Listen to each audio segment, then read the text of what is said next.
I believe there's a better way for us to educate kids. You know, quite apart from all the more modern ways of, more contemporary ways of education, Rudolf Steiner's actually been around 100 years. So that's pretty cool. The Montessori's, the Rudolf Steiner's is really cool. In the Netherlands, there's a place called the School of Understanding. Two of them actually, and in Finland, and some other parts of Europe like Germany, they have some phenomenal education systems that are being implemented or are well entrenched already. Nonetheless, all of this stuff, quite a lot of it at least, is still only future focused. In Australia, they have a thing called future focused learning. It's still only future focused really for the next 10 or so years. It's sort of like when governments, and Dubai is probably the exception here, when they first started out at least, it's sort of like when governments build highways. They don't build highways for the amount of traffic that's going to be coming over the highway in the next 10 years. They build it for the amount of traffic that's going to be coming over the highways in the next year to 2 years, maybe 3. Either that or the people who understand the statistics in the governments who plan the highways have no clue about where the population is going. Dubai, as I said, was a different example. They built 8-lane highways when they only needed really 3 or 4.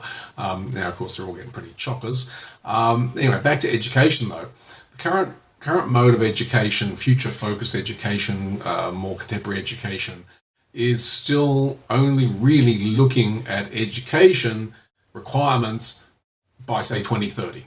We're now, this video is now 2019, coming up to 2020. And a lot of stuff is really just, although there's no explicit date being set, if you think about stuff, it's really just going to accommodate possibly up to 2030. And that's okay for some. Those who graduate by 2030, phenomenal. Or just after, pretty good. Those before, well, they're getting prepared for it.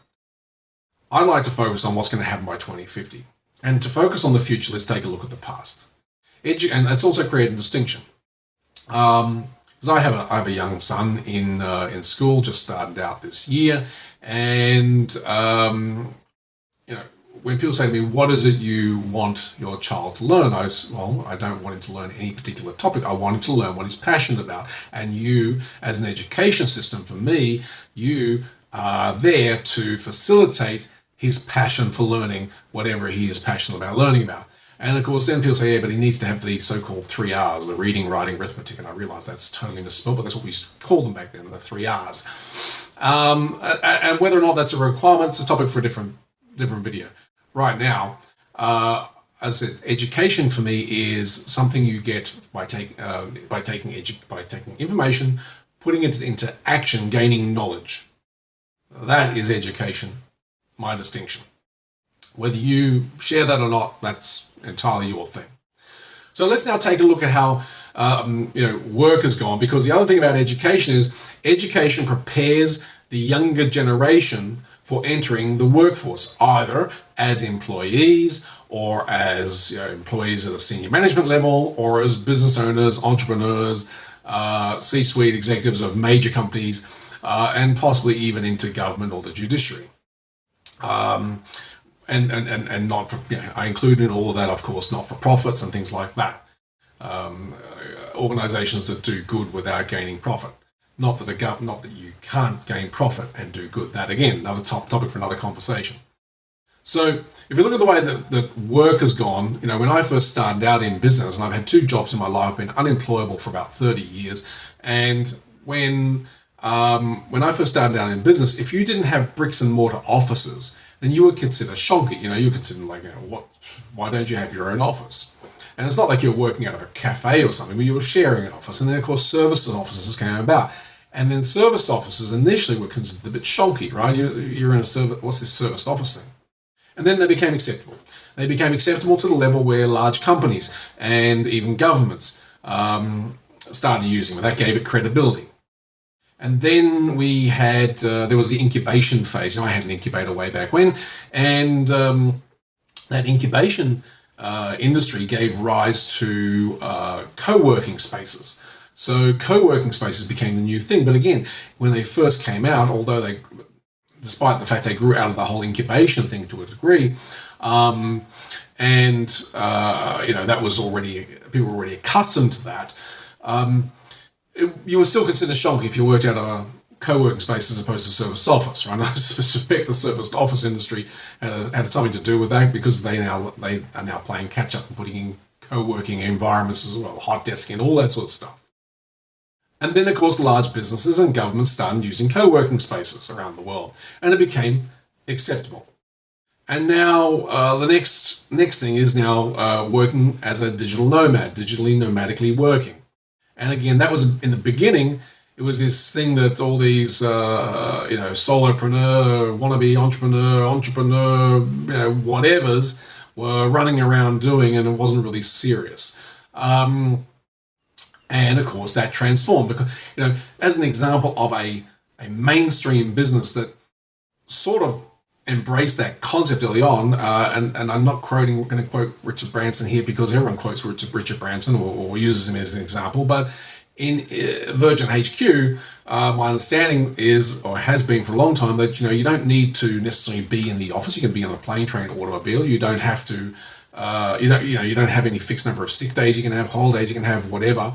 You can do the work whenever you want to do the work, under the one proviso that your work doesn't impact negatively on other people. Quite the contrary, that it engages with and enables other people's work. So everyone's responsible for the outcome versus you have to punch a clock, right? So that was sort of embracing the whole digital nomadic concept early on. So digital nomadic businesses, they grew from this whole sort of almost hippiepreneur sort of style of thing. But now you see small businesses, medium businesses, and even some larger businesses embracing it. And you even see government agencies now saying, well, you can work from home, right? For actually, a friend of mine just recently got a job working for a government agency, and once worked in, she's able to work from wherever she likes, home, plane, train, automobile. So even governments are now embracing that, and it'll become the norm. So now we're at 2020, and digital nomadic working is slowly but surely going to become the norm over the next couple of years. And we're 30 years away from 2050. Now, my son has at least another 12 years of school to go, right? Well, actually, he has 12 years of school to go. And if he decides to go to university, good on him. And if that's, where his career path takes him, great. Then he'll have a few more years on top. So how will he be working in 12, 15 years, and then after being in the workforce for 5, 10, 15 years, how will he be working? What will the world look like then? So my education initiative, what I call my Superman project, is to find a way to, for now at least, start by enabling digitally nomadic education. And there'll be another video on how that will, actually a series of a bunch of videos on how digitally nomadic education can work and why it can work and what is required. So if this is, if education in the new age that we're entering is of interest to you, then I encourage you and invite you to reach out to me and let's have a conversation, because I'm looking to build a team of people, of like-minded people, where we share values around education and how the world will work in the next 30 years and provide an education system now or in the very near future, next couple of years, which will facilitate entering a workforce that will be in place in the next 15, 20, 30 years. Not a workforce that will be in place in the next 5 years and will be irrelevant in 10, 15, 20 years. So if that's you, please reach out. There'll be more videos where you saw this one and links, etc. So by all means, check them out. Some will be longer, some will be shorter. This has been really great to be able to share this with you. I'm Paul Langer. Thank you very much for listening.